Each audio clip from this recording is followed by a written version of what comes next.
আঞ্জুমানে খেদমতে কোরআন সিলেট 3 দিন ব্যাপী ঐতিহাসিক তাফসিরুল কোরআন মাহফিল এমসি কলেজ ময়দানে তাফসির পেশ করবেন বিশ্বনন্দিত মুফাসসিরে কোরআন বাংলাদেশের কৃতি সন্তান শ্রদ্ধাভাজন বড় ভাই ডক্টর মিজানুর রহমান আজহারি দামাত বারকাতুহুমুল আলিয়া। সিলেট সহ আশপাশের 8-10টা জেলা থেকে আমরা জানি এখানে মানুষ এসেছে কোরআন শোনার জন্য। সুতরাং বাংলাদেশের ঐতিহ্যবাহী এলাকা হযরত শাহজালাল রহমতুল্লাহ আলাইহির পুণ্যভূমি সিলেট,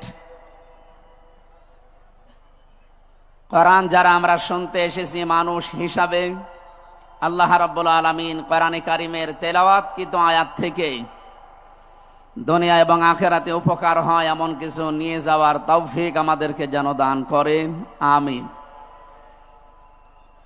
যারা এখানে এসেছি মানুষ, কোরআনে কারিমের মূল প্রতিপাদ্য বিষয় হচ্ছে মানুষ। আমরা সে মানুষ নিয়েই কথা বলবো ইনশাআল্লাহ। যদিও 15.5 বছরে আমাদেরকে জীবিত মানুষদের কোরআন শোনানো থেকে বিরত রেখেছিল ফ্যাসিস্টরা। আমি শ্রদ্ধার সাথে স্মরণ করছি ঐতিহাসিক এই ময়দানে বিশ্বনন্দিত মুফাসসিরে কোরআন শহীদ আল্লামা দিলওয়ার হুসাইন সাইদি রহমতুল্লাহ আলাইহি। আমি তার সাথে জেলখানায় দীর্ঘদিন 3টা বছর পাশাপাশি ছিলাম। তার অনেক স্নেহ, ভালোবাসা, আদর, মহব্বত আমি পেয়েছি। বিশেষ করে পাশাপাশি জেলে থাকার কারণে অনেক কিছু তার থেকে আমি নিতে পেরেছি। আল্লাহ যেন ওগুলো আমার প্র্যাকটিক্যাল লাইফে সেট করার তৌফিক দান করেন। যেহেতু তাকে হত্যা করা হয়েছে, এই জন্য নির্দ্বিধায় বলতে পারি তিনি শহীদ। যদিও অনেকে দেশে স্বীকৃতি দিতে চান না যে উনি না শহীদ হয়নি। আপনাকে কি আবার শহীদ হয়ে আবার মৃত্যুবরণ করে দেখানো লাগবে যে আমি শহীদ হলাম?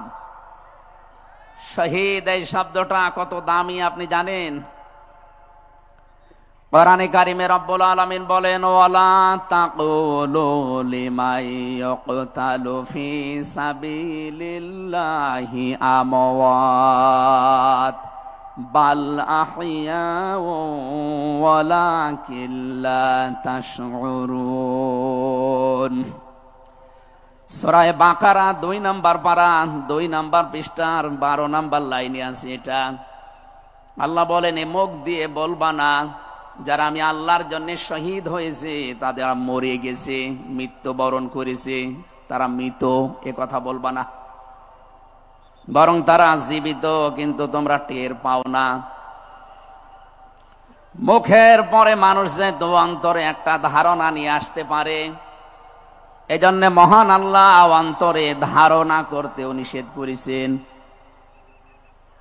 ওয়ালা তাহসাবান্নাল্লাযীনা কুতিলু ফী সাবিলিল্লাহি আমওয়াতা বাল আহইয়াউন ইনদা রাব্বিহিম ইরযাকুন। সূরা আলে ইমরান 4 নম্বর পারার 11 নম্বর পৃষ্ঠা 9 নম্বর 169 নম্বর আয়াতে আছে। আল্লাহ বলেন, ধারণাও করবা না যারে আমি আল্লাহর জন্য শহীদ হয়েছে, জীবন দিয়েছে, এ মানুষগুলো মারা গেছে, ধারণাও করবা না। মুখে তো বলাই যাবে না, অন্তরে ধারণাও করা যাবে না। বাল আহইয়াউন, বরং তারা জীবিত, ইনদা রাব্বিহিম ইরযাকুন, এবং তারা তাদের রবের কাছে রিজিক পাচ্ছে। বলেন সুবহানাল্লাহ। সুতরাং এই দেশে যারা শহীদ হয়েছে অনেকে এখনো তাদেরকে স্বীকৃতি দিতে চান না। বিশেষ করে 2006 সালের 28শে অক্টোবর থেকে শুরু করে 2024-এর 5 আগস্ট পর্যন্ত এ দেশের জন্য, মানবতার জন্য, ইনসাফের জন্য, ন্যায় বিচারের জন্য, মানবতার জন্য, বৈষম্য দূর করার জন্য যারা জীবন দিয়েছে, নির্দ্বিধায় আমরা বলতে পারি এ মানুষগুলো শহীদ। শহীদ আবু সাইদ, শহীদ মুগ্ধ, শহীদ রায়হান, শহীদ ফয়সাল, 2732 জন মানুষ আগস্টের 5 তারিখের আগ পর্যন্ত সবগুলো শহীদ। আল্লাহ যেন শাহাদতের সর্বোচ্চ মাকাম তাদেরকে নসিব করেন, বলেন আমিন। শহীদ আল্লামা দেলাওয়ার হোসাইন সাইদি রহমতুল্লাহ আলাইহি যদি বেঁচে থাকতেন, আজকের এই সিলেটের ময়দানে তিনি আসতেন।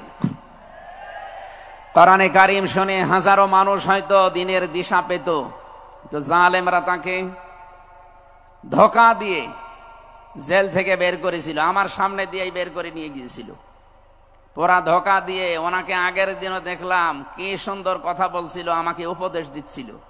পরের দিন শুনলাম যে না, উনি অসুস্থ, পুরাটাই বানোয়াট। যে বলছে আপনি অসুস্থ, চলেন আপনাকে হাসপাতালে নিয়ে যাই, ওখান থেকে চিকিৎসার মাধ্যমে আপনাকে ছেড়ে দেওয়া হবে।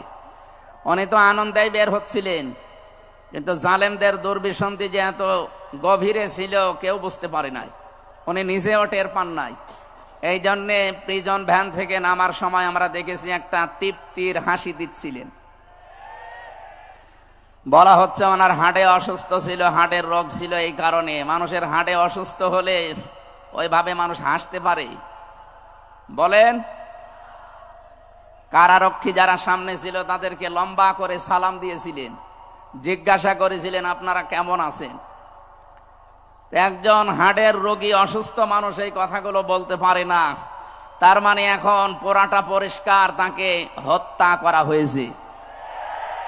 নবীজির কথা, দেওয়াল চাপা পড়ে মরলে যদি শহীদ হয়, সাপে কেটে মরলে যদি শহীদ হয়, নদীতে ডুবে মরলে যদি শহীদ হয়, গাছের নিচে পড়ে যদি মরে শহীদ হয়, অ্যাক্সিডেন্টে মরলে যদি শহীদ হয়, যাকে অন্যায়ভাবে মেরে ফেলা হয়েছে অবশ্যই তিনি শহীদ।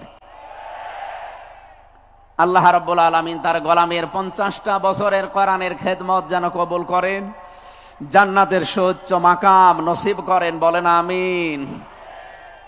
আজকে তার সন্তানও আসবে, কলিজার টুকরা সন্তান আলহাজ শামীম বিন সাইদি অলরেডি চলে এসেছে। গতকাল শেষ হয়ে গেছে। আমাকে সিলেট পর্যন্ত আনার পেছনে আপনাদের যে সমস্ত মানুষগুলো ভূমিকা পালন করেছে, আমার শ্রদ্ধাভাজন উস্তাজ, ইসলামিক চিন্তাবিদ, শিক্ষাবিদ আলহাজ মাওলানা আব্দুস সালাম আল মাদানী, আতালাল্লাহু উমরাহু ওয়া বারাকাল্লাহু ফি হায়াতি, সকলে বলেন আমিন। আমরা যে কথা বলতে চাই, কোরআন আমরা শুনতে এসেছি, আমরা মানুষ। ওয়ালাকাদ কাররামনা বানি আদম, আমি বনি আদমকে সম্মানিত করেছি। অথচ এই সম্মানিত সৃষ্টির অসম্মান করার জন্য এই 15.5 বছরে অনেকেই সিনিমিনি খেলছিল। আল্লাহ তাদের সমস্ত কাজকে নস্যাৎ করে দিয়েছেন। কোরআনের ভেতরে আমরা জেনেছি, কোন জালেম যদি চেয়ারে বসে তাহলে সর্বপ্রথম 2টা কাজ করে। সূরা নমলের 34 নম্বর আয়াতে আল্লাহ দলিল দিয়েছেন, ইন্নাল মুলুকা ইযা দাখালু ক্বরিয়াতান আফসাদুহা ওয়া জাআলু আ'ইজ্জাতা আহলিহা আযিল্লা ওয়া কাযালিকা ইয়াফআলুন। আল্লাহ পাক বলেন, জালেম যদি ক্ষমতায় বসে তার প্রথম কাজ হয় সে বিশৃঙ্খলা তৈরি করে জমিনে। আমরা দেখতে পেয়েছি 15.5 বছরে প্রায় 52টার উপরে বিশৃঙ্খলা তৈরি হয়েছিল। 2 নম্বরে ওয়াজাআলু আইজ্জাতা আহলিহা আযিল্লা, ওই দেশের যারা সম্মানিত নাগরিক, সম্মানিত মানুষ যারা, তাদেরকে সে অপমান করে, অপদস্থ করে। এই দেশের সবচাইতে সম্মানিত মানুষ যারা আমরা দেখতে পেয়েছি তারা আলেম, অথচ এই বাতিলের টার্গেটই ছিল আলেমরা।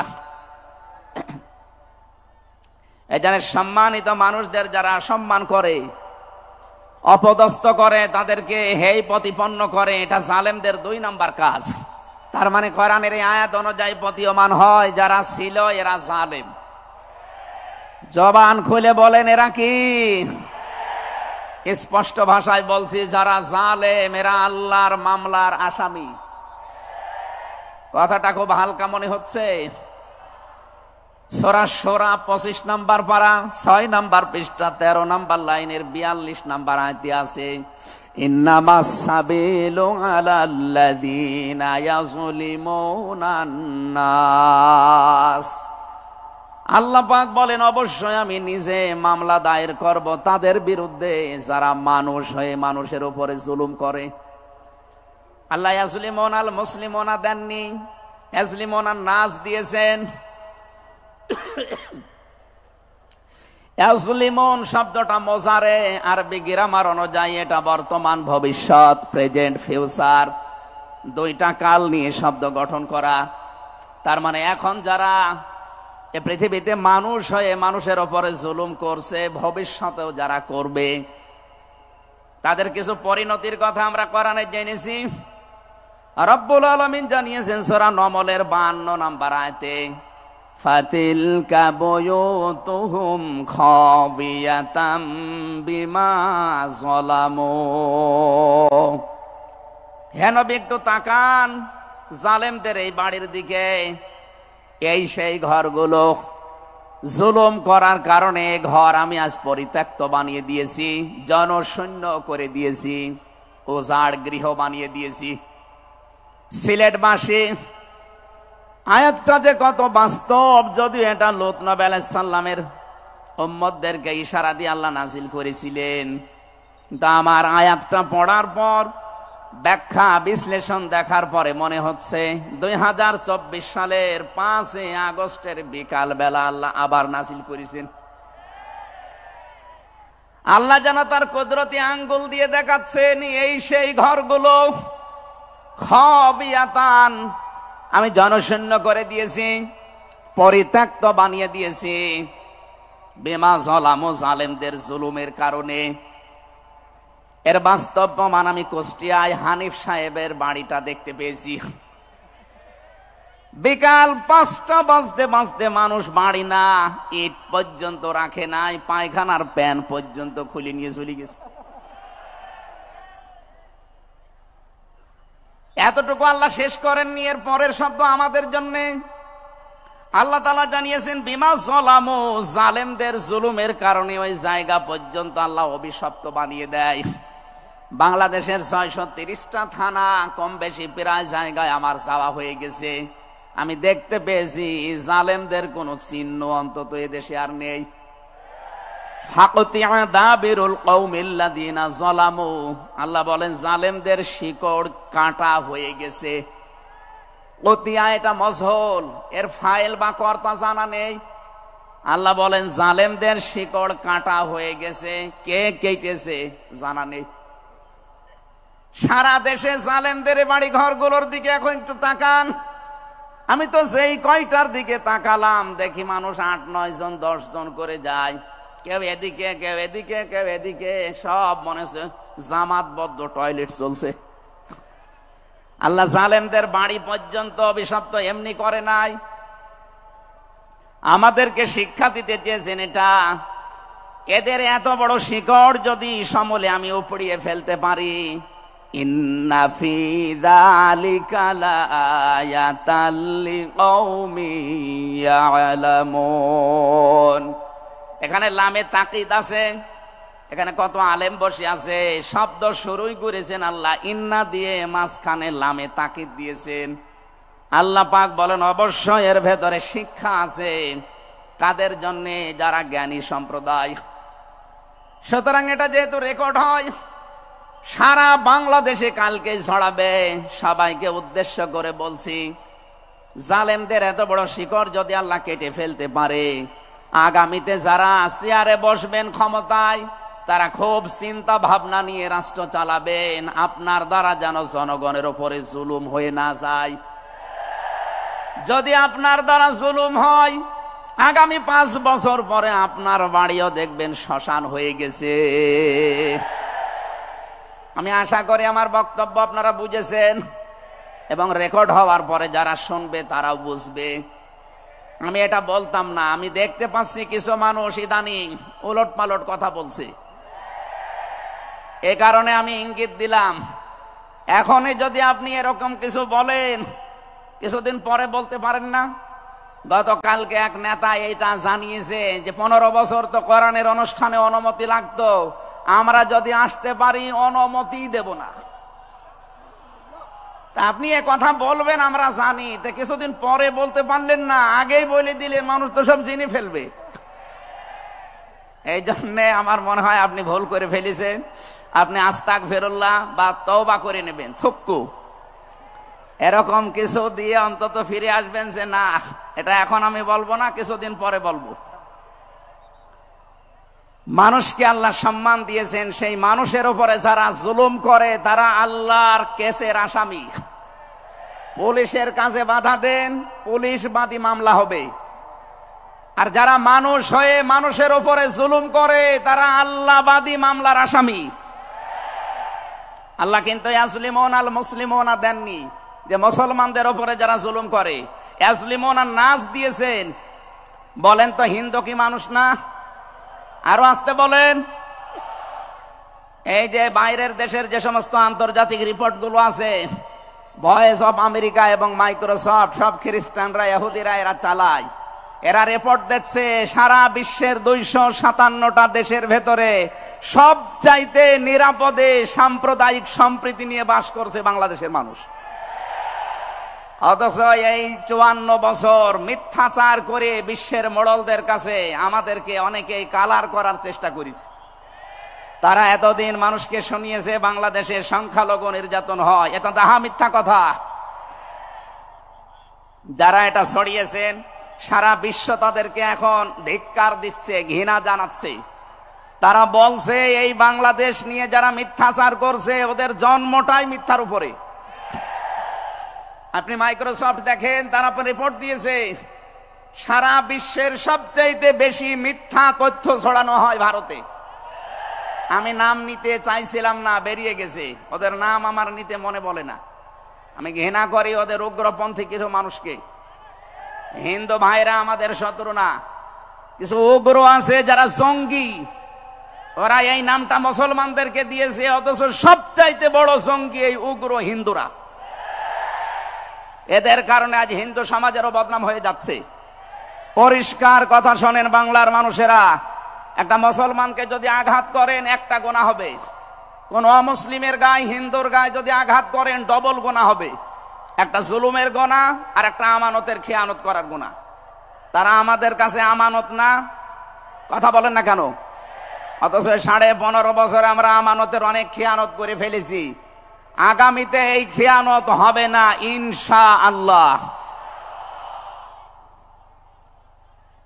বিশ্ব ইসলামী আন্দোলনের সর্বজন শ্রদ্ধাভাজন নেতৃত্বে যিনি আছেন, আপনাদের সিলেট বিভাগের কৃতি সন্তান, উনি অলরেডি জানিয়ে দিয়েছেন এদেশে যদি ইসলাম আসে সবচাইতে বেশি নিরাপদে থাকবে অমুসলিমরা। এই জন্য গাইবান্ধায় দেখলাম একটা অনুষ্ঠানে, তার আগে একজন হিন্দু পুরোহিত ঠাকুর বক্তব্য দিচ্ছিল যে এই দেশে আগস্টের 5 তারিখের পর থেকে সবচাইতে বেশি নিরাপদে আছি আমরা অন্য ধর্মের লোকেরা। আমরা একথা বিশ্বাস করি, যদি দেশে ইসলাম আসে সবচাইতে বেশি নিরাপদে থাকতে পারবো আমরা। এই জন্য তারাও মনে প্রাণে ইসলাম এদেশে কায়েম হোক এটা চাচ্ছে, বলেন আলহামদুলিল্লাহ। এই জন্য হিন্দুরা আমাদের শত্রু না। আল্লাহ বলেন যারা মানুষ হয়ে মানুষের উপরে জুলুম করে, অত্যাচার করে, এরা আমি আল্লাহর মামলার আসামি। যারা বিশ্বজিৎকে হত্যা করেছেন তিনি আমার সাথে জেলখানায় 3 বছর ছিল, সে ফাঁসির মামলার আসামি। এখন 30 বছর তারা জেল খাটা লাগবে, যাবজ্জীবন জেল হয়ে গেছে। শাওন ছেলেটার নাম, বাড়ি খুলনা, আমাকে মাঝে মাঝে এই তালিকা করার জন্য আসতো, আমাদের রাইটার ছিল। এসে আবার কাছে কান্নাকাটি করে বলতো, হামজা ভাই জীবনে যা ভুল করেছি। এই বিশ্বজিৎ ছেলেটা বারবার আমাকে বলছিল যে কিসের জামাত ইসলাম, কিসের শিবির, ভাই আমি তো মুসলমানই না। আপনার যদি বিশ্বাস না হয় তো আমি কাপড় চোপড় খুলি, তারপরও আমরা তারে মানি নাই। কপের পরে কপ দিয়ে জায়গায় শেষ করে দিয়েছি। এখন এই যে আমার মা বাবা আমার আর পরিচয় দেয় না, এমনকি আমার যাদের কথা মতো এই কাজ করেছিলাম তারাও আর কোনো খোঁজ খবর নেয় না। 30টা বছর এখন আমার জীবন থেকে নষ্ট হয়ে যাচ্ছে। উনি আমাকে জানিয়েছিলেন, এই জন্য আমি বললাম। উনি বলেছে আপনি বাইরে যদি যেতে পারেন জনগণকে সতর্ক করবেন, কেউ যেন কারো উস্কানিতে পা দিয়ে অন্তত জীবনটা নষ্ট করে না ফেলে। এই জন্য এই মেসেজটা পৌঁছালাম। অনেকে উস্কানি কিন্তু দিচ্ছে। আগস্টের 5 তারিখের পর থেকে উস্কানি আরম্ভ হয়েছে বাংলাদেশকে বিশৃঙ্খল করার জন্য বিভিন্ন কায়দায়। একটাও হালে পানি নেয়নি, এখন আবার অন্য একটা নতুন ফর্মুলা আরম্ভ করেছে, এটাও হালে পানি নেবে না ইনশাআল্লাহ। সুতরাং যারা পালিয়ে গেছে তাদের উস্কানিতে পা দিয়ে যদি এই দেশে কেউ বিশৃঙ্খল পরিবেশ তৈরি করতে চান, একটু গোপালগঞ্জের দিকে আপনি মাঝে মাঝে তাকাবেন। পেছনে কিভাবে লাল করে দিয়েছে প্রশাসন দেখেননি? ওই সময় সন্তান গোপালগঞ্জ থেকে ঢাকায় আসলে, বসে আসলে 300 টাকা, দাঁড়িয়ে আসলে 1000 টাকা। কি অবস্থা করেছিল, এটা দেখেও আপনার শিক্ষা হয় না। এই জন্য আমি সতর্ক করছি, আগামী থেকে আমরা যেন কারো উস্কানিতে পা দিয়ে বিশৃঙ্খল পরিবেশ তৈরি করে দেশটা অন্তত 9 রাজ্যের স্বর্গরাজ্য আমরা তৈরি করে না ফেলি। আল্লাহ যেন আমাদেরকে তৌফিক দেন কথা মেনে নেওয়ার, বলেন আমিন। তাহলে যারা মানুষ হয়ে মানুষের উপরে জুলুম করেছে তারা মামলার আসামি কার? আরো জোরে বলেন কার? বৈষম্য বিরোধী ছাত্র আন্দোলনে যারা 9টা দফা দিয়েছিল, আমি কোরআনে কারিমের সাথে প্রায় 6টা দফা পেয়েছি। সূরা নাহালের 90 নম্বর আয়াতে 6টা আছে, আর বাকি জায়গা থেকে তারা আরো 3টা নিয়েছিল। তারা প্রথম যেটা নিয়েছে, ওই ওয়ান জাস্টিস, আমরা ন্যায় বিচার কায়েম করতে চাই, এটা আল্লাহ 1500 বছর আগে জানিয়েছেন। সুবহানাল্লাহ বলতে পারেন নাই? আমরাও তো চাই এদেশে ন্যায় বিচার কায়েম হোক, কথা বলেন ঠিক কিনা? আর কোরআনে কারিম ছাড়া ন্যায় বিচার কায়েম করা সম্ভব না। আমান আমিলা বিহি ওজেরা আমান হাকামা বিহি আদালা। যদি কেউ আমল করে কোরআনের, তাকে আল্লাহ পুরস্কার দেবে। কেউ যদি এই কোরআনে কারিম কায়েম করতে পারে, তাহলে সে ন্যায় বিচার কায়েম করতে পারবে। সুতরাং এদেশে যারা শহীদ হয়ে গেলেন জীবন দিয়ে, তাদের যে উদ্দেশ্য, এ উদ্দেশ্য যেন সামনে সফল হয়, আমরা সবাই সেই চেষ্টায় থাকব ইনশাআল্লাহ।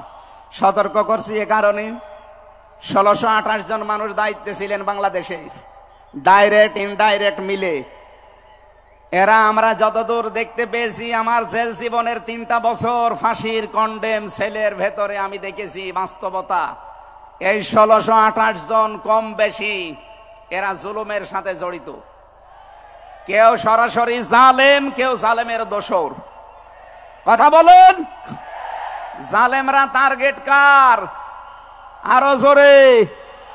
এজন্য আপনারা আল্লাহর মামলার আসামি। বাদী যত বড় হয় মামলা তত কঠিন হয়। আমাদের মামলা, আলেমদের মামলার বাদী সব ছিল সরকার, এই জন্য আলেমদের কোনো জামিন নেই। আমার মামলা 30 বারের উপরে উঠেছে, সিএমএম কোর্ট, জজ কোর্ট, হাইকোর্ট মিলে। জামিন হবে না, কারণ আমার নামের আগে আলেম আছে। আমার নামের আগে যদি লয়দির কি গোয়া থাকতো, আমি 3 বছর না 3 দিনও আমার জেলে থাকা লাগতো না। আমাকে ধরার পরে তারা অফার দিয়েছিল, যা যা বলতে বলি এইগুলো শুধু বলবেন, কালকে আপনাকে আমরা ছেড়ে দেব না। এত মিথ্যা কথা বলা আমার দ্বারা সম্ভব না। বলে তাহলে যান। এই যে দিয়ে দিল, ন্যায় বিচার কায়েম হচ্ছে দেশে, এই কথা তারা মানুষকে শোনাতো। পুরাটাই চলেছে 15.5 বছরে, পুরা অবিচার আর অন্যায়। এই জন্য যারা আল্লাহর মামলার আসামি, আপনি ভাবতে পারেন বিষয়টা কত বড় বিষয়। আল্লাহ নিজে মামলার বাদী, নিজে বিচারপতি, নিজে রায় দেবেন। এই জন্য জালেমদের একুলো শেষ, অকুলো শেষ। মানুষ হিসাবে আমরা মানুষকে সামনে সম্মান দিয়ে চলবো ইনশাআল্লাহ। দরুদ আর সালাম পড়ছি আমাদের নবী, মানবতার মহান শিক্ষক মুহাম্মদুর রাসূলুল্লাহ সাল্লাল্লাহু আলাইহি ওয়াসাল্লামের প্রতি। বিশ্ব নবীকে আল্লাহ পড়া কোরআন শরীফে, এই যে কোরআনের যে আয়াত পড়লাম আমরা, সূরা বাকারার 208 নম্বর আয়াত আমরা তেলাওয়াত করেছি। এ কোরআনে কারিম পড়তে হলে প্রতিটি অক্ষর, 29টা অক্ষর আমরা আছে জানি আরবি, প্রতিটি অক্ষর দিয়ে নবীজিকে আল্লাহ ডাক দিয়েছেন একটা সুন্দর এবং উত্তম নাম নিয়ে। বিশ্ব নবীকে আল্লাহ আলিফ দিয়ে জানিয়েছেন আহমদ, তিনি প্রশংসিত। বা দিয়ে আল্লাহ জানিয়েছেন আমার নবী বাশির, তিনি সুসংবাদদাতা। তা দিয়ে আল্লাহ জানিয়েছেন আমার নবী মুত্তাকি, তিনি পরহেজগার। সাদি আল্লাহ পাক জানিয়েছেন আমার নবী মুদ্দাসসির, তিনি কম্বলওয়ালা। জিম দিয়ে আল্লাহ জানিয়েছেন আমার নবী জামিল, সুন্দর। হা দিয়ে আল্লাহ জানিয়েছেন আমার নবী হামিম, অন্তরঙ্গ বন্ধু। খ দিয়ে আল্লাহ জানিয়েছেন আমার নবী খাতামান নাবিয়্যিন, শেষ নবী। এভাবে বলতে বলতে সর্বশেষ অক্ষরে যে দেখবেন ইয়া, আল্লাহ জানিয়েছেন ইয়াসিন। বলেন আল্লাহু আকবার। তাফসিরে কাবীর আল্লামা ফখরুদ্দীন রাজি রহমতুল্লাহ আলাইহি এই সিন শব্দের তিনি 5টা ব্যাখ্যা দিয়েছেন। তিনি লিখেছেন সিন মানে সাজ্জিদুল আলামিন, সিন মানে সাজ্জিদুল বাশার, সিন মানে সাজ্জিদুল কাউনাইন, সিন মানে সাজ্জিদুল আম্বিয়া, সিন মানে সাজ্জিদুল মুরসালিন। এক একটা শব্দের ভেতরে হাজার হাজার কথা তিনি দিয়েছেন। আমি একটা বলছি, সিন মানে সাজ্জিদুল আলামিন। শুধু আলম না, আলামিন বহু বচন। এই পৃথিবীতে 257টা রাষ্ট্র আছে। যত জগৎ আল্লাহ বানিয়েছেন, আপনি যে জগতেই বাস করেন না কেন, মুহাম্মদ রাসূলুল্লাহকে আপনাকে নেতা মানা লাগবে, আদর্শ মানা লাগবে। কারণ আল্লাহর ঘোষণা দেওয়া নেতা এই একজন। আল্লাহ পৃথিবীর অন্য কাউকে হে নেতা এ শব্দ বলেননি। শুধু আমাদের নবী, আপনার নবী মুহাম্মদ রাসূলুল্লাহকে জানিয়েছেন ইয়াসিন, হে নেতা। আয়াতের তাফসিরে আমি আরেকটা আয়াত পেয়েছি, সূরা হুদ 12 নম্বর পারা 12 নম্বর পৃষ্ঠার 1ম নাম্বার লাইনের 98 নম্বর আয়াত। এটা তাফসিরে ফি জিলালিল কোরআনে পাবেন। আমি সামারাইজ করে বলছি, যদিও ফেরাউন সম্পর্কে এটা নাজিল হয়েছে। সাইয়্যিদ কুতুব রহমাতুল্লাহ আলাইহি তাফসির করতে গিয়ে তিনি লিখেছেন, যেই নেতা জাহান্নামে যাবে কিয়ামতে, ওই দলের নেতার যত অনুসারী আছে, যত মানুষ তাকে অনুসরণ করত, সব অনুসারীরা তার সাথে জাহান্নামে যাবে। এটা বাংলাদেশের সাথে খুব দরকার, এজন্য আমি সতর্ক করলাম। আপনার বিবেকের কাছে প্রশ্ন করে এটা নেতা নির্বাচন করবেন, এটা দুনিয়ার বিষয় হলে আমি বলতাম না, এটা আখিরাতের সাথে রিলেটেড। যার নেতা ঠিক নেই, ওই নেতা যদি জাহান্নামে যায়, ইয়াকদুমু কওমাহু ইয়াওমাল কিয়ামাতি ফাআওরাদাহুমুন নার ওয়া বিসাল বিরদুল মাওরুদ। জোরে বলেন আল্লাহু আকবার। সিলেটবাসী, সারা বাংলাদেশ এখন আমার সামনে, এই যে দেখতে পাচ্ছেন না, সারা বাংলাদেশে ছড়াইয়া যাচ্ছে। যাদের নেতা ঠিক নেই, আদর্শ ঠিক নেই, এক্ষুনি আপনি তওবা করে ঠিক করবেন। সত্যি বলছি, যাদের নেতা ঠিক নেই, ওই নেতা যদি জাহান্নামে যায়, আল্লাহর কসম আপনাকে ওর সাথে জাহান্নামে যাওয়া লাগবে। নেতৃত্ব দেওয়ার জন্য গুণ বললাম কয়টা? বলেন বলেন। আপনি সূরা বাকারার 247 নম্বর আয়াতটা দেখবেন। ক্বালা ইন্নাল্লাহা আসতাফাহু আলাইকুম ওয়া যাদাহু বাসতাতান ফিল ইলমি ওয়াল জিসম ইলা আখির আয়া। আল্লাহ নিজে জানিয়েছেন, এই পৃথিবীতে কেউ যদি নেতৃত্ব দিতে চায়, তার 1ম নাম্বারে জ্ঞান লাগবে। জোরে বলেন, কি লাগবে? আপনি যাকে মেনে চলেন, যার নাম নেতৃত্ব মানেন, বলেন তো সে জ্ঞানী আপনার দৃষ্টিতে মনে হয়? যে লোকটা এ কথা বলতে পারে ঈদুল ফিতরের জানাজার নামাজ আগামীকাল অনুষ্ঠিত হবে, ওর জ্ঞান কেমন আপনি টের পাচ্ছেন না? এই কথা বলে না কেন? এই জন্য নেতৃত্ব সামনে কেউ দিতে চাইলে তাকে জ্ঞানী হওয়া লাগবে, আসমানের জ্ঞানী হওয়া লাগবে। যাবতীয় জ্ঞান, জাগতিক জ্ঞান তো লাগবেই, মাস্ট বি। এইটার জ্ঞান লাগবে। কোনটার বলেন?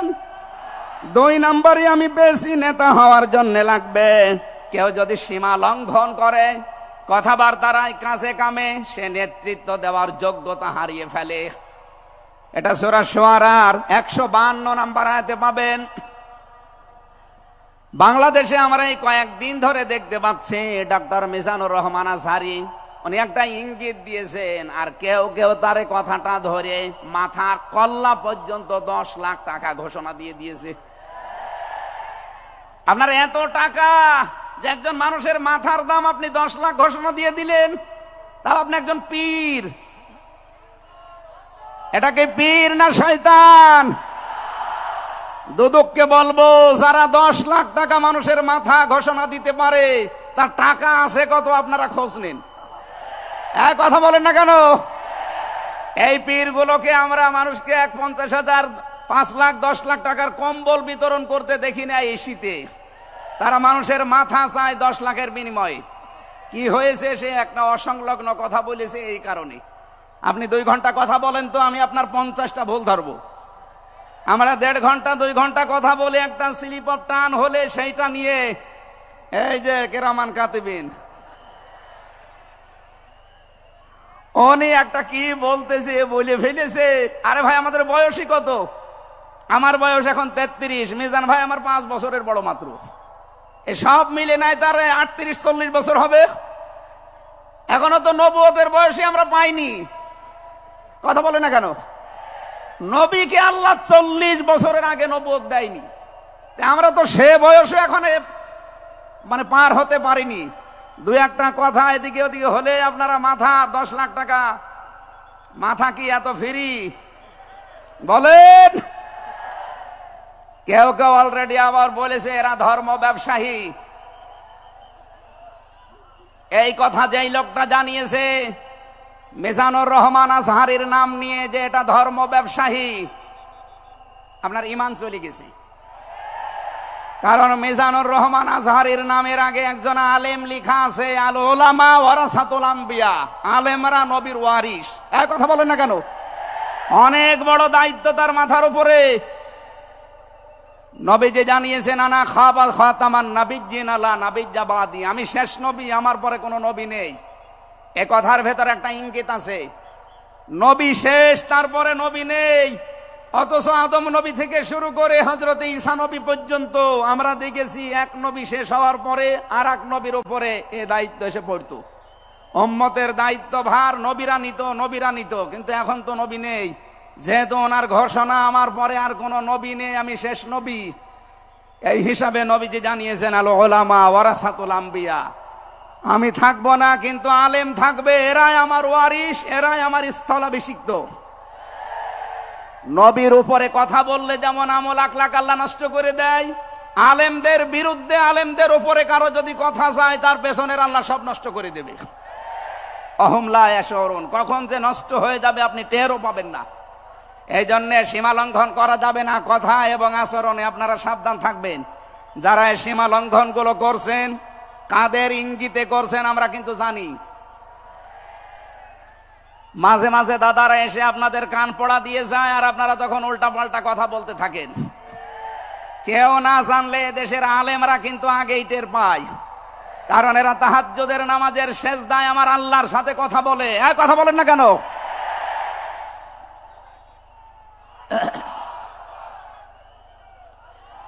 ঠিক আছে, এই জন্য যারাই যা কথা বলবে না কেন, কারো কান পড়ায় কান দিয়ে সীমা লঙ্ঘন করবেন না। আমি আশা করি কি বোঝাতে চাই আপনি বুঝেছেন।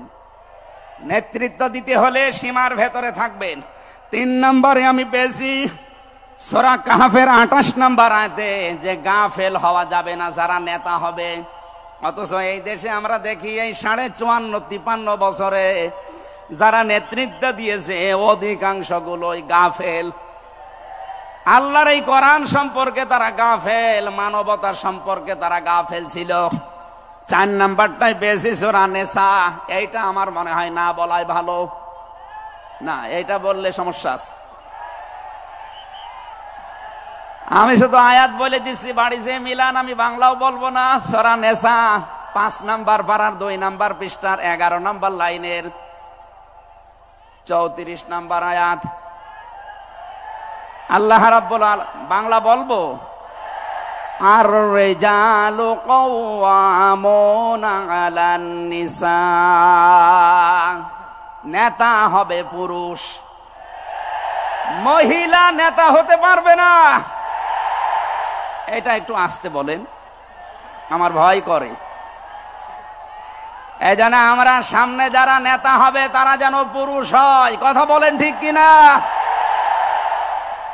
নবীজি জানিয়েছেন লা ইউফলিহা কওমুন ওই জাতি কখনো সফল হতে পারে না সেই জাতির নেতৃত্বে কোনো মহিলা বসে আছে। আমার এই হাদিসটা 100% বিশ্বাস হয়, আপনাদের না 98%? এই হাদিস 100% বিশ্বাস করেন কারা দেখি? লিল্লাহে তাকবীর। এই দেখেন তো, হাত তোলেনি কে? আলহামদুলিল্লাহ। ঠিক আছে, বসেন বসেন বসেন, তাফসীর মাহফিলে বসেন।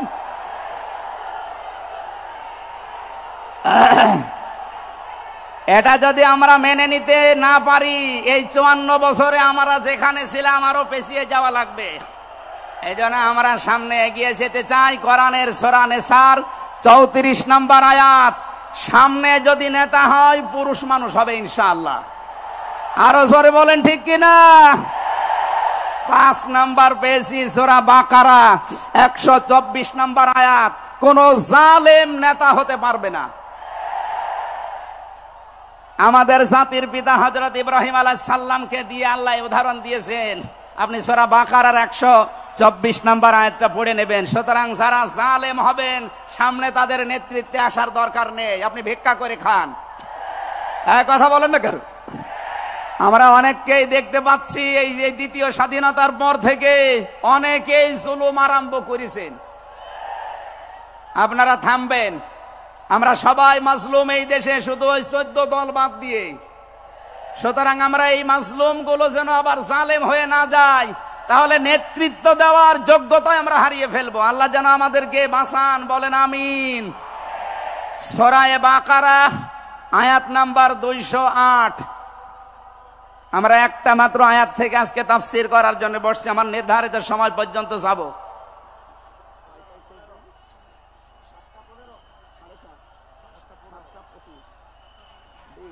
ঠিক আছে, জবান খুলে দিয়ে আগে পড়ে না, আউযু বিল্লাহি মিনাশ শাইতানির রাজিম, বিসমিল্লাহির রহমানির রহিম,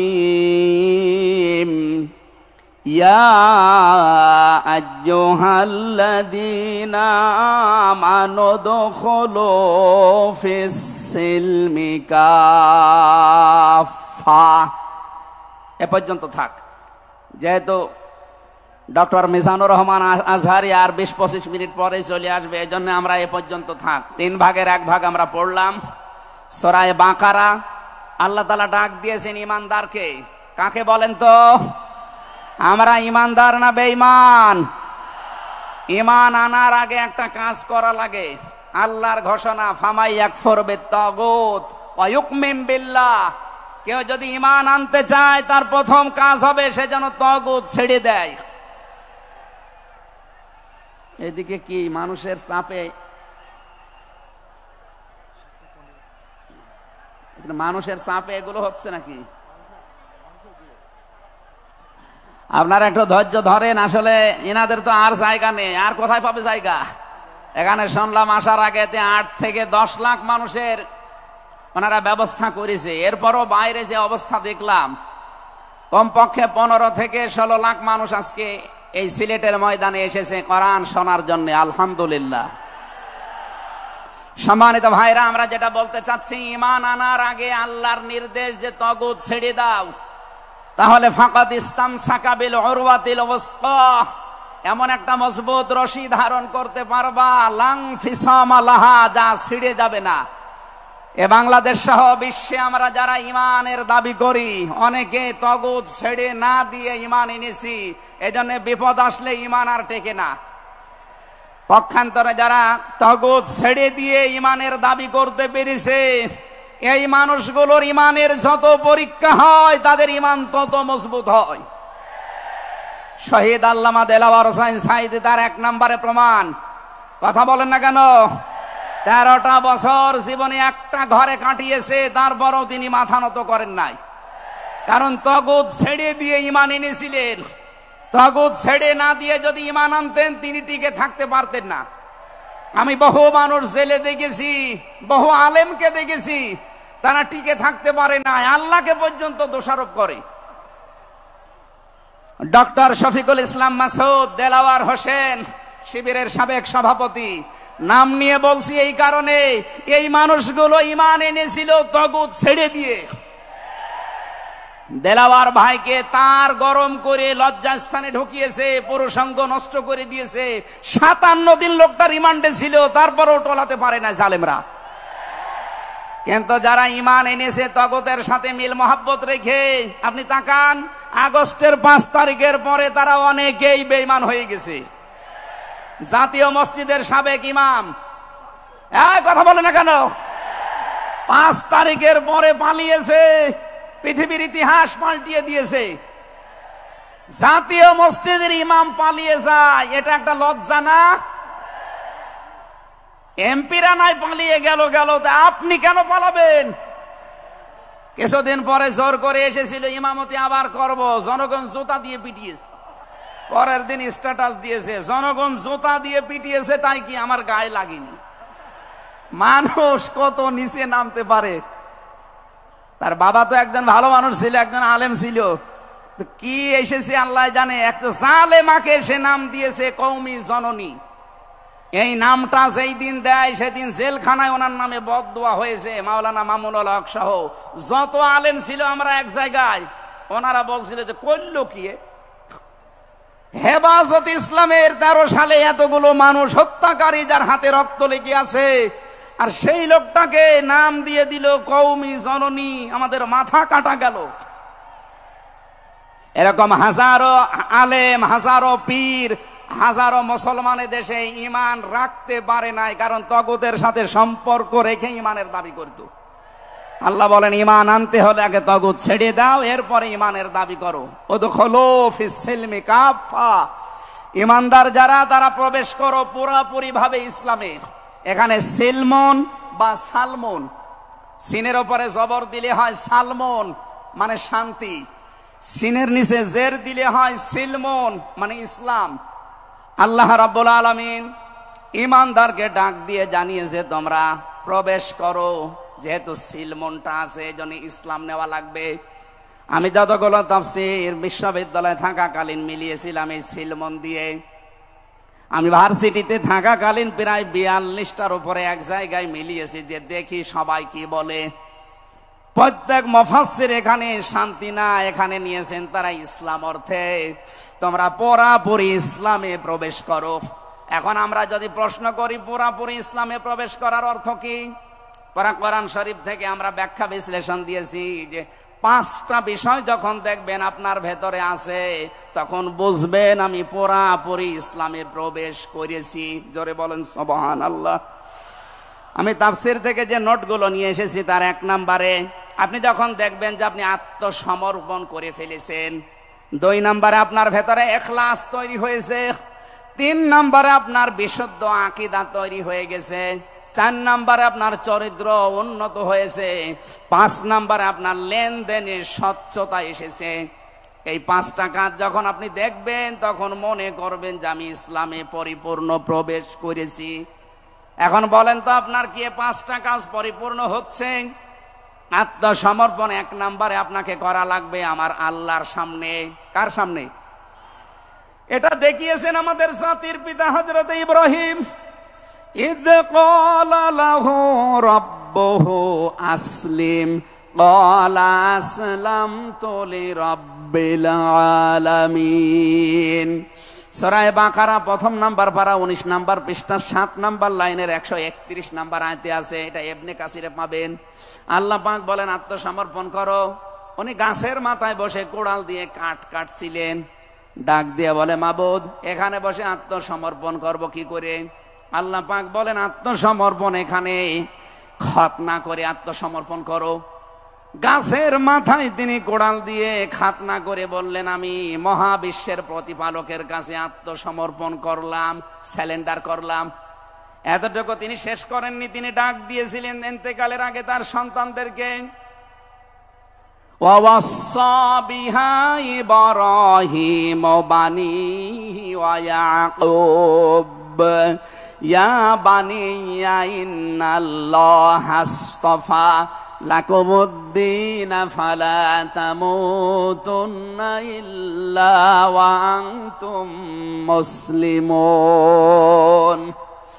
হযরত ইব্রাহিম আলাইহিস সালাম এবং ইয়াকুব এই দুইজন নবী ইন্তেকালের আগে তার সন্তানকে যা ডাক দেন, হে আমার কলিজার টুকরার সন্তানেরা, ইন্নাল্লাহ আস্তাফা, অবশ্যই আল্লাহ তোমাদের জন্য মনোনীত করেছেন লাকুমুদ্দিন, একটা দিনকে, ফালা তামুতুন্না ইল্লা ওয়া আনতুম মুসলিমুন, মৃত্যুবরণ করবা না যতক্ষণ মুসলমান হতে না পারো। এবার আসেন তো, ইব্রাহিম আমাদের জাতির পিতা, হযরত ইয়াকুব আলাইহিস সালাম তাদের সন্তানদেরকে ইন্তেকালের আগে নসিহত করলেন যে তোমাদের জন্য আল্লাহ একটা দিন মনোনীত করেছেন। কি মনোনীত করেছেন? দিন কি? এ রাতের পরে যেটা আসবে ওই দিন। বলেন বলেন। কবরে গুরুত্বপূর্ণ যে প্রশ্নগুলো তার ভেতরে এটা একটা, মা দীনুকা, দিন কি? এটা যদি আপনি ক্লিয়ার হতে না পারেন, কবরে যে প্রশ্নের জবাব দিতে পারবেন না। এজন্য এই বিষয়টা নিয়ে বিস্তারিত আমাদের জানা শোনা দরকার। দিন বলতে আল্লাহ নিজে আবার ব্যাখ্যা দিয়েছেন, দিন কি জানো? ইব্রাহিম নবী যেটা, ইয়াকুব নবী যেটা তার সন্তানদেরকে বারবার ওসিয়ত করছিল ইন্তেকালের আগে, আল্লাহ তোমাদের জন্য একটা দিনকে মনোনীত করেছেন। সেই দিন হচ্ছে ইসলাম। জোরে বলেন সুবহানাল্লাহ। ইন্নাদ-দীনা ইনদাল্লাহিল ইসলাম, অবশ্যই আমি আল্লাহর কাছে মনোনীত একটাই দিন আছে, তার নাম, আরো জোরে বলেন। এখন পৃথিবীতে প্রায় 4,500-এর উপরে ধর্ম আছে, দিন আছে। 4,500 ধর্মের কোন দিনের উপরে, ধর্মের উপরে আমার আল্লাহ রাজি নেই, খুশি নেই, তিনি পছন্দ করেন না। একটাই মাত্র দিনকে তিনি মনোনীত করেছেন, পছন্দ করেন, তার নাম ইসলাম। ওয়ামান ইয়াবতাগি গায়রাল ইসলামি দীনান ফালা ইউকবালা মিনহু ওয়া হুয়া ফিল আখিরাতি মিনাল খাসিরিন। সূরা আলে ইমরান 3 নম্বর পারা 20 নম্বর পৃষ্ঠা 4 নম্বর লাইনের 85 নম্বর আয়াতে আছে, এ পৃথিবীতে কেউ যদি ইসলাম বাদ দিয়ে অন্য কোন নিয়ম নীতি, অন্য কোন দিন অনুসরণ করে, ফালা ইউকবালা মিন, জীবনে আর কোনো কিছু আল্লাহর দরবারে কবুল হচ্ছে না, হবে না। ইউকবালা এটা মোজারে, বর্তমান, ভবিষ্যৎ, প্রেজেন্ট, ফিউচার। এর আগে লান এসেছে, মোজারের আগে লান আসলে আরবিতে বাংলা অর্থ দাঁড়ায় জীবনেও হবে না, কোশ্চিন কালো সম্ভব না। আল্লাহ যদি গ্যারান্টি দিয়ে বলে ইসলাম বাদে অন্য কোন নিয়ম নীতি দিয়ে অন্য কোন ধর্ম পালন করলে আমি আল্লাহ রাজি হব না, কেউ রাজি করাতে পারবে? এতটুকু আল্লাহ শেষ করেননি, পরেরটা আরো কঠিন। অহুয়া ফিল আখিরাতি মিনাল খাসিরিন, আল্লাহ পাক বলেন ওই লোকটা সবচাইতে বড় ক্ষতিগ্রস্ত হবে আখিরাতে। বলেন নাউজুবিল্লাহ। সিলেটবাসী আমাদের জীবন এদিকে ওদিকে করে হয়তো কেটে যাবে, কিন্তু মরণের পর আমরা যদি ক্ষতিগ্রস্ত হয়ে যাই, এই আসল জীবনে যদি আমাদের নষ্ট হয়ে যায়, তাহলে আমরা এই ভুল পথে থেকে আমাদের জীবনটা নষ্ট করব কোন কারণে? যত নিয়ম নীতি আছে আজকে থেকে সব মাইনাস করবেন, সব বাদ দিয়ে দেবেন। ইসলাম বাদ দিয়ে কোন নিয়ম নীতি দিয়ে আল্লাহকে রাজি করানো যাবে? তাহলে ইসলাম বাদ দিয়ে বিয়ে শাদী হবে? বলেন বলেন। ইসলাম বাদ দিয়ে পরিবার নীতি হবে? ইসলাম বাদ দিয়ে রাজনীতি হবে? এটা হতে পারে। হ্যাঁ, কিছু মানুষ এখন কথাই আরম্ভ করেছে যে উঠলে আপনি রাজনীতির কথা বলেন। আরে ভাই, রাজনীতি যদি কোরআনে না থাকতো আমি ওই আয়াতটাই পড়তাম না। এর ভেতরে নামাজের কথা মাত্র 82 জায়গায় আছে। কয় জায়গায়? বলেন বলেন। রোজা রাখা ফরজ মাত্র 1 জায়গায় আছে। হজ করা ফরজ মাত্র 1 জায়গায় আছে। আর রাজনীতি কোরআন দিয়ে করা লাগবে এটা 903 জায়গায় আছে। সুবহানাল্লাহ বলতে পারেন না? পুরা কোরআন শরীফ আমি যতটুকু পড়েছি আমার এতটুকু আয়ত্ত হয়েছে। নামাজের চাইতে, হজের চাইতে, যাকাতের চাইতে সব চাইতে বেশি আলোচনা দিয়েছেন আল্লাহ রাজনৈতিক বিষয়ে। সেইটা যদি আমি বলতে না পারে আমি কি? রামায়ণ থেকে গীতা থেকে আপনাদের আলোচনা শোনাবো। এজন্য সাফ কথা, দিন ইসলাম, ইসলাম বাদ দিয়ে অন্য কোন নিয়ম নীতি মানা যাবে না। আমি সেদিন যশোরে এক কলেজের অধ্যাপককে, বিসিএস ক্যাডার উনি, ওনাকে বলেছিলাম আপনাকে জোর করি না স্যার, আপনি শুধু আমার ধর্মীয় গ্রন্থ এই কোরআনে কারিম একটু বুঝে বুঝে পড়েন। 3 মাস সময় দিলাম আপনাকে। 3 মাস পরে, যেহেতু জ্ঞানী মানুষ, 3 মাসের পরে দেখি মুসলমান হয়ে গেছে। এজন্য অন্য ধর্মের যারা আছেন, রেকর্ড হচ্ছে, আপনাদেরকে আমরা জোর করব না। আমাদের ধর্মে জোর নেই, লা ইকরাহা ফিদ্দিন। আমাদের ধর্মে জোর আছে, জবরদস্তি নেই, জোর নেই। এই জন্যই তো 850 বছর এই এলাকা মুসলমানরা শাসন করেছে, একটাও মন্দির ভাঙে নাই। অথচ আমরা আমাদের প্রতিবেশী রাষ্ট্রে দেখতে পাচ্ছি এরা অনেকগুলো মসজিদ অলরেডি ভেঙে দিয়েছে, ভুয়া ধোয়া তুলে। ওরা বলছে 500 বছর আগে এখানে নাকি মন্দির ছিল। বিশ্বের মানুষেরা দেখি মাটির নিচে তেল পায়, গ্যাস পায়, আরে শয়তানরা শুধু মাটির নিচে মন্দির পায়।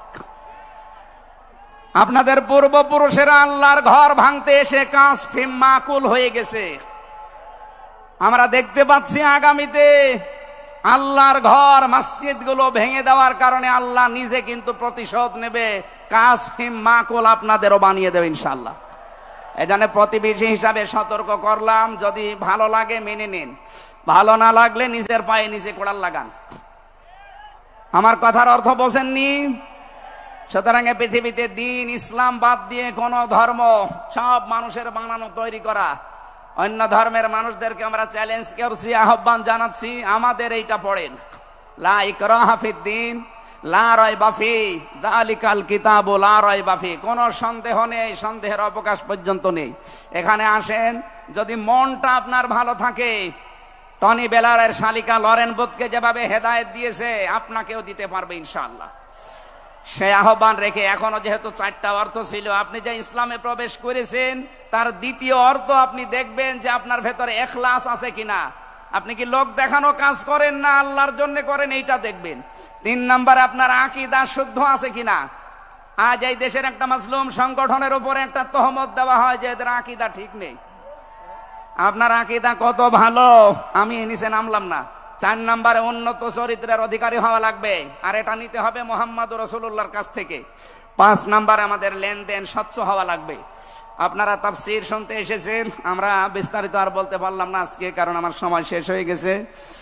আগামীতে কিছুক্ষণ পরে যেহেতু ডক্টর মিজানুর রহমান আজহারি ভাই আসবে, ওনার কাছে আমরা আরো গুরুত্বপূর্ণ কথা শুনবো ইনশাআল্লাহ।